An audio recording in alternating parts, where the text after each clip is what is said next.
we're effectively seeing two government armies fighting each other, and it's essentially a power struggle between Sudan's sort of two most powerful military leaders, of which civilians are the victims. A sign of how chaotic Sudan has become is that international diplomats have found themselves targeted. The EU ambassador was assaulted in his home in the capital, Khartoum, and a US diplomatic convoy has come under fire. Fortunately, no one was hurt. Let's speak to Dame Rosalind Marsden, EU Special Representative for Sudan and South Sudan from 2010 to 2013, and British ambassador as well for 3 years from 2007. Good morning to you. Good morning. Now, what is going on in that part of the world is incredibly worrying for local people. They are the ones who are being injured and are dying. We should say that first of all before we go on to talk about the safety of diplomats. What is your reading of what is happening there, and are you surprised that it's happening or not? Well, today is the fourth day of the fighting since this heavy fighting started on Saturday, and I've been in touch this morning with friends in Khartoum who tell me that very loud explosions can still be heard right across the city. If anything, the fighting seems to be intensifying. So Khartoum, which is a city of 8 to 10 million people, really is a war zone. We're seeing fighting, taking place with heavy weaponry in densely populated residential areas. So civilians are being caught in the crossfire. We're hearing that hospitals have been shelled. Many other buildings have been sort of shelled as sort of collateral damage in the fighting between these two armies. And I should make clear that the paramilitary rapid support force, which is in conflict with the Sudanese army, is not just a militia. It's actually part of the Sudanese regular forces.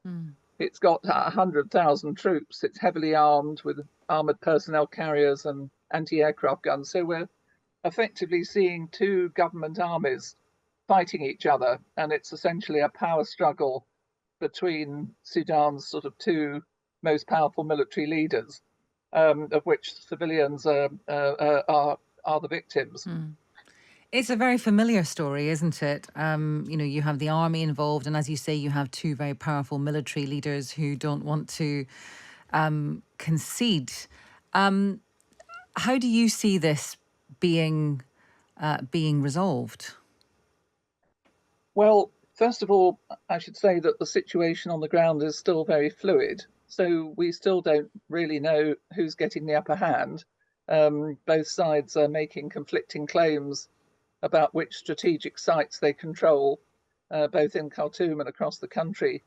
There's a real propaganda war going on between the two sides.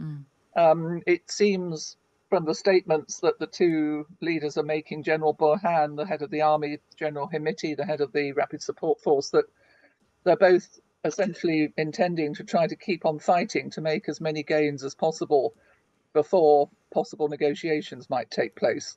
And they're using pretty strong language about the other. They're really each of them saying they want the other to surrender.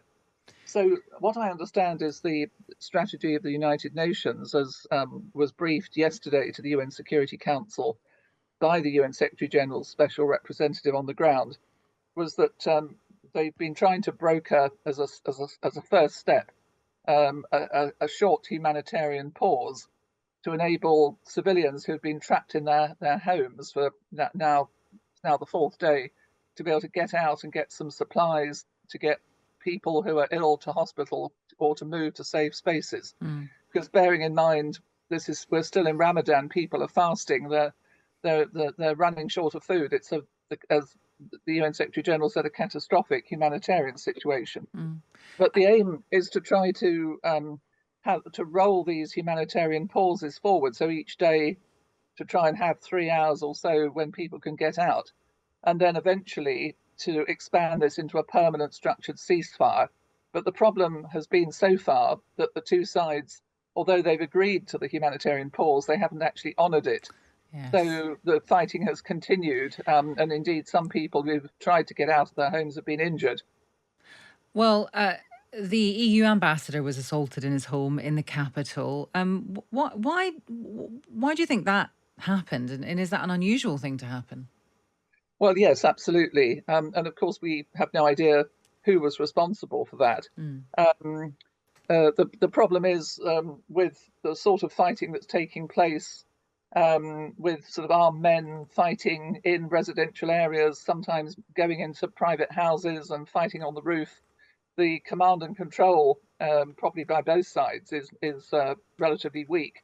Of course, with food running short, there's also looting is taking place. Diplomatic premises have also some diplomatic premises I understand have been shelled, Mm. probably as collateral damage to the fighting that's going on, because the Sudanese Air Force has been using fighter jets over the city to fire at the positions of the Rapid Support Force. So Yeah. in the process, sometimes the hospitals have been shelled and many other private buildings as well. Yes. Dame Rosalind, thank you for talking to us. That is Dame Rosalind Marsden, British ambassador to Sudan from 2007 to 2010. And if you like that, you can listen to us. We're Stig and Asthma. Have you forgotten? Well done. Every Monday to Thursday on Times Radio Breakfast.